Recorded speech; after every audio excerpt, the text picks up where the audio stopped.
Hi, everybody. I'm super excited about this discussion tonight. Roland is my name. I'm an MBA student.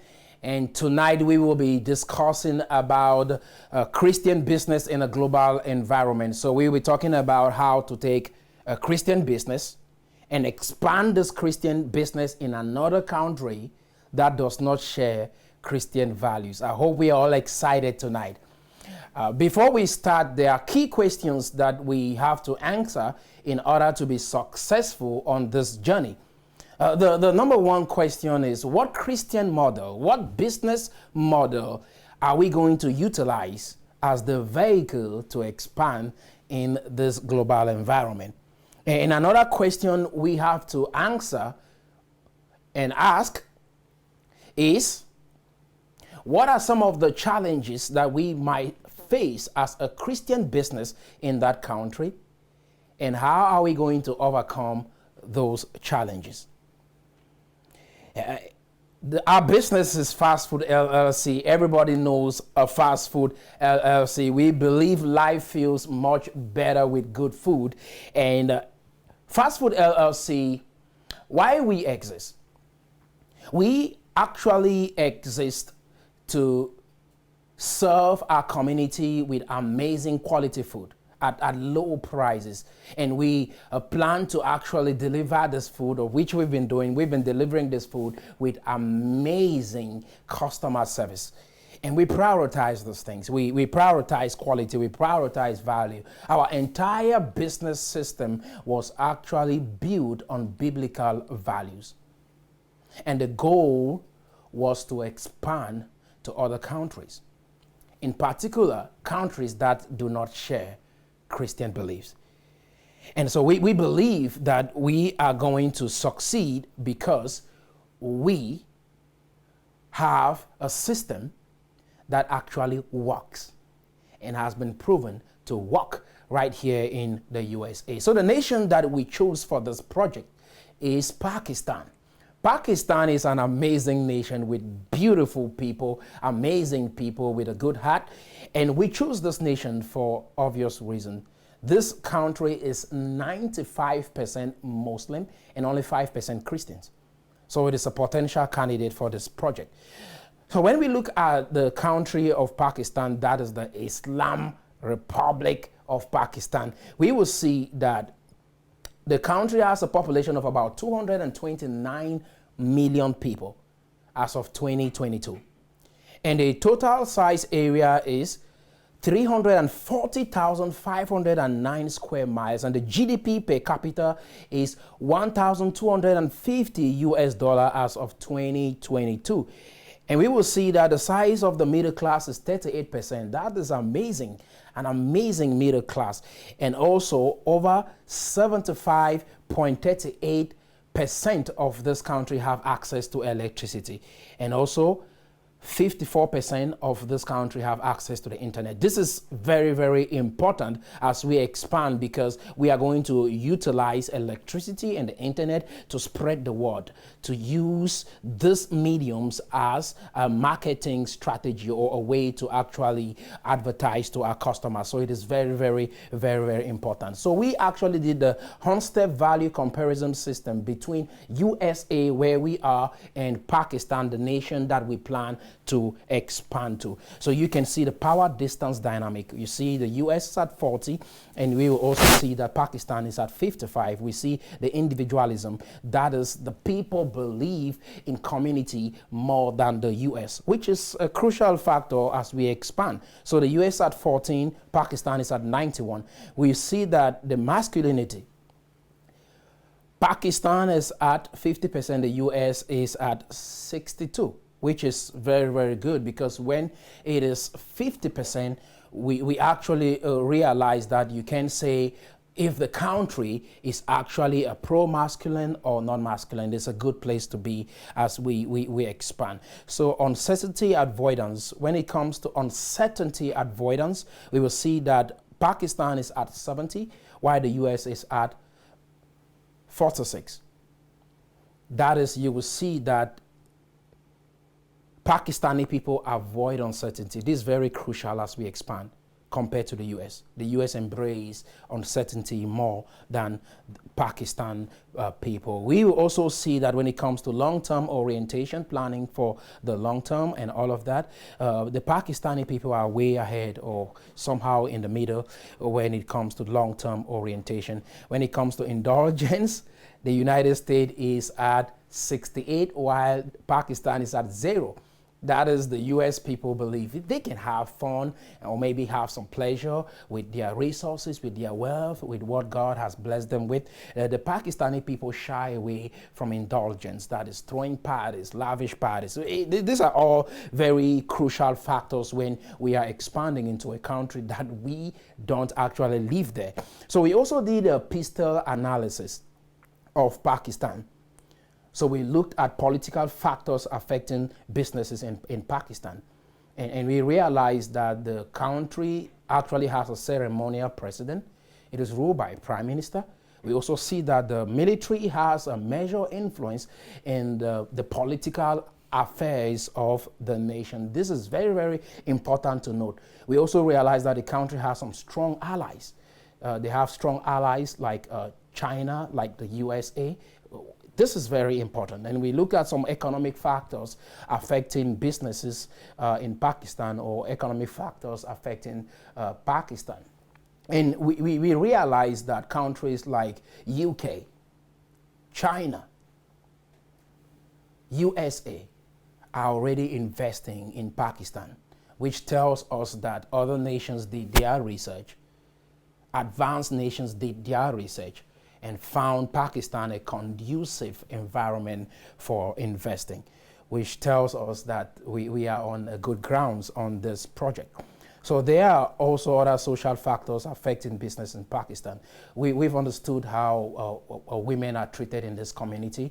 We've also understood that there are some actually political upheavals. We've understood that there are some religious upheavals, there are strikes, and every now and then there are some uncertainties when it comes to the social environment. But when it comes to technological factors affecting Pakistan, we will see that Pakistan is actually a pro-technology community, which is very good. We will see that a lot of the people are on the internet. Over 118 million Pakistani people, approximately maybe 54% of the population, are on the internet, which is a good prospect for advertisement, for expansion, to creating awareness. There are legal factors impacting business in Pakistan. So we look at the legal factors and we realize that the government is fair. They have actually passed a legislation that says we are anti-discrimination. We don't discriminate against minorities, against people who don't believe what we believe. We treat everyone fairly. So the country is in good legal standing when it comes to investors and how they treat their people. So the environmental factors affecting Pakistan, we've talked about this, and we've talked about strikes every now and then, religious tension and all of that. These are some key factors to consider. So why is Fast Food LLC a good fit for this company? It is very important because we ask ourselves the question, why we? Why we? So there are two motivating factors. We have a spiritual factor and we also have an economic factor motivating us or why we think we are a good fit to actually expand. When it comes to a spiritual factor, we believe God called us for this. He gave us talents. He gave us gifts. And some of the gifts is to cook good food. Good food at a very fast and amazing customer service that we provide. We actually see our company as a very, very good fit for this project because we actually believe that God called us for this. And based on the research we have done, we see our company a potential candidate for this mission. So we will expand utilizing the franchise system. We are going to use the franchise system as our mode of expansion. So, or as a system of expansion, we will use the franchise. We're going to market the franchise. Why? Because we believe that through our business model, we will create jobs. We will create jobs for the locals in this community. There's a huge job market there. The middle class is rising exponentially as as many people are leaving the agricultural or maybe the agricultural inclined community or the agricultural inclined suburbs, and they are moving to the city. So as they are doing that, guess what? There will be a growing middle class, and so we will be creating jobs for those people. And so guess what? This will lead to economic prosperity for the nation, for the people, for the inhabitants of Pakistan and the community where we operate. So the business model that we chose after our research is transnational business model. That is the business model that we are going to utilize for this project. Why? But first, let's look at how economists define transnationalism. They say transnationalism is the movement of people, cultures, and capital across national borders. Economic transnationalism is the flow of money, human capital, goods, and technology across borders. So why are we choosing this particular business model? Because we looked at this business model and we saw other successful companies that we admire or that we realized that succeeded use this model. Companies like Apple, companies like Shell, McDonald's, Amazon have been very successful using this business model in their global expansion endeavor. Why this business model? There are two things that we took into consideration before choosing this business model. The number one is the high local responsiveness. We realized that the locals respond effectively to this business model. Why? Because it actually incorporates the local style, the taste of the people. We incorporate the culture of the people into our brand. That is, we make sure that we don't just sell food, but we find out what the people do like and eat, and we add that into our recipe to serve them in a much better way. And the number two factor why we choose transnational business model is the high global integration. We realize that when the local community respond positively, it actually leads to a high global integration. So our business expands globally and is well integrated because of the managerial system that we use to operate this system. So it actually integrates because why? We actually take into consideration the local people, which leads to high responsiveness and high global integration. I'm not going to stay on this point that much, but you get the point. The reason is when we look at a company like McDonald's, McDonald's has been able to succeed in countries like France and the Philippines because, number one, in France, McDonald's actually serves wine. Why? Because they looked at the culture of the people of France or Paris and said, we understand what these people do want. And so we are going to incorporate what they do want in our recipe, in our menu to serve them better. And McDonald's also added rice in the Philippines in their menu. And the reason is why they understand that the Philippines, they love rice. And so McDonald's added rice in their menu in order to serve this community better. We'll see that McDonald's has succeeded in over 100 countries and have about 36,000 locations. And they have been extremely successful utilizing the transnationalism system or business model. So let's look at the cultural background of Pakistan. We see that their culture is actually rich. It goes back to maybe 5,000 years. See, beautiful people, beautiful culture, amazing culture. So Pakistani people are quite amazing, and we said that is the reason why we are so excited about this project, because the people are loving, they love each other, they actually embrace God, and so we think the country is a good fit for this project. But while we are talking about how good Pakistan is, we realize also during our research that the country is actually hostile towards Christians. And the question is, why are they hostile towards Christians? You will look at this picture, you will see that the people are actually holding the cross, and they are marching across the street, and they are actually saying, "We matter." We want to be cared for. We want to be realized. We want to be recognized. We want to do business. We want to live like everybody else. We want to be able to enjoy religious freedom. And so we see that businesses struggle in Pakistan, and most Christian businesses end up shutting down. And so most Christians in Pakistan do menial jobs. They do menial jobs like cleaning or labor-intensive jobs. And why? Because they can't thrive in Pakistan believing what they believe. Okay, so a story that we came across while we were doing our research. It's a story of a young man who had ambition, decided to go out and create a restaurant to serve his community. He started the restaurant. People were excited and enthusiastic about the initiative. On day one, they had 100 people show up to eat his amazing food. They were excited about it. And as weeks went by, he realized that the number was dropping. And all of a sudden, people didn't show up at his restaurant, and he was confused.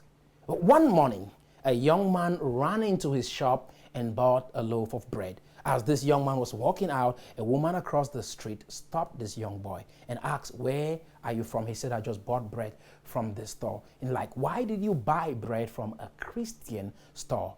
So the owner of this business overheard this conversation. And so this woman asked the young man, "Don't you know that it's a Christian shop and you shouldn't be buying bread in a Christian shop?" This business owner turned out to realize what was actually going on and said, "I now understand. They don't want me doing business here because I'm a Christian." So he shut down his business and actually sold the remaining part of his equipment that he invested in the business. Case in point, the second story is a story of a real estate investor. A real estate investor who showed up, did his research, and understood the political and religious environment he was dealing with. The first thing he did was he didn't use his real name in operating that business. He used his grandfather's identity to operate that business because he realized that most of his clients would be Muslim. And if they understood what he believes, they won't buy from him. They wouldn't do business with him. So he was extremely successful in his real estate dealings because he used the grandfather's last name in operating his business. This is very, very important as we expand into that country because fast food plans to overcome anti-Christian sentiment in Pakistan as we operate, because these are challenges that we emerge. The quality of our food won't solve this. Our amazing online system won't solve this. The strategies that we have in order to penetrate the market won't solve this.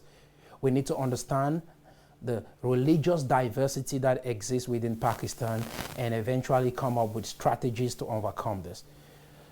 So number one, we will have to embark in strategic planning. That is number one, strategic planning. We plan to set up a very, very diverse but yet effective HR system. A system that is going to help us hire the right people. And not only hire the right people, we don't plan to discriminate. We'll hire anyone who is willing to do the job and is qualified. We are not going to discriminate in our hiring process. And number two is the training program. We have an amazing training program that actually prompts everyone to understand the vision, the mission of Fast Food LLC, what we stand for. Through that training program, we will be able to actually set the minds of even the Muslims that we are going to hire. We are going to actually prepare them for the mission that we are on. And all our managers to all our employees, they are going to understand the business model that we are operating and the goals and the objective and the cause that we stand for. And so we are going to actually design two training programs. One is going to be for our employees and another is going to be for the public. We plan to educate the public of our existence in that nation. And our goal is to bring economic prosperity into Pakistan. Our goal is to create jobs for the people of Pakistan. Our goal is to actually enhance the lifestyle of the people in Pakistan. And our goal is to actually foster education and actually help the community be united. And in that way, they will get to know who we are by what we do. Why are these people doing what they do? They are doing this because they believe in God and it's their responsibility. They believe in Jesus. It is their responsibility to do what they are doing. And so the best way to express themselves is to serve in this capacity. So we are going to take into consideration corporate social responsibility, CSR. That is, we are going to take into consideration the local laws. We'll comply with the local laws. We will also take into consideration that environment and make sure we take care of that environment. We will not just use the resources or the agricultural resources of the environment, but we will also take care of the people and the environment where we operate. If we actually have to do maybe farming, we will take into considerations that if you put down a tree, you make sure you plant 5. You know how it goes. So we'll make sure that we take care of the entire ecosystem and make sure we use the environment in the best way possible.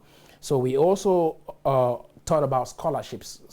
We will offer scholarships, educational scholarships. We will set up our system in a way that workers, employees have actually opportunities to study, to grow, and actually climb up the ladder within the company and be extremely successful in their growth. So we plan for the corporate social responsibility within the company and the corporate social responsibility within the community. And I think it's that symbiotic partnership between the employees and the environment that is going to ensure our success. We also are going to take into consideration charity. We are going to actually support financially. We will support those companies that share our beliefs or share our values or share some of the causes that we stand for. Making sure children go to school, we will support projects like that. We are going to support projects that are anti-discrimination and all of that. We are also going to finance some of these projects to ensure that we participate in the social corporate or the corporate social responsibility and make the community a better place. So on that note, we have talked about Fast Food LLC, our amazing company, the reason why we exist, our Christian values, our business, our goal to expand internationally. We picked Pakistan.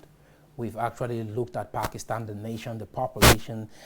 We've looked at different factors or aspects of Pakistan. We've looked at this amazing country, and we've also identified some of the challenges that we might face in our international expansion, and we've also come up with some possible strategies that we are going to implement to overcome some of these problems that we might face in Pakistan. And on that note, I want to say it is the responsibility of Fast Food LLC to go into the nation of Pakistan and build a business that will represent Christ, a business that will represent truth, a business that will be socially responsible to its community, a business that will thrive in an environment where it seems like everything is impossible for this business to thrive, but we are going to thrive as we implement the strategies in spreading the word of God through our business. And everyone that is joining on us this journey, and every manager, every CEO of this company that is going to embark on this journey, we want to say it is a journey that is going to be a victorious one.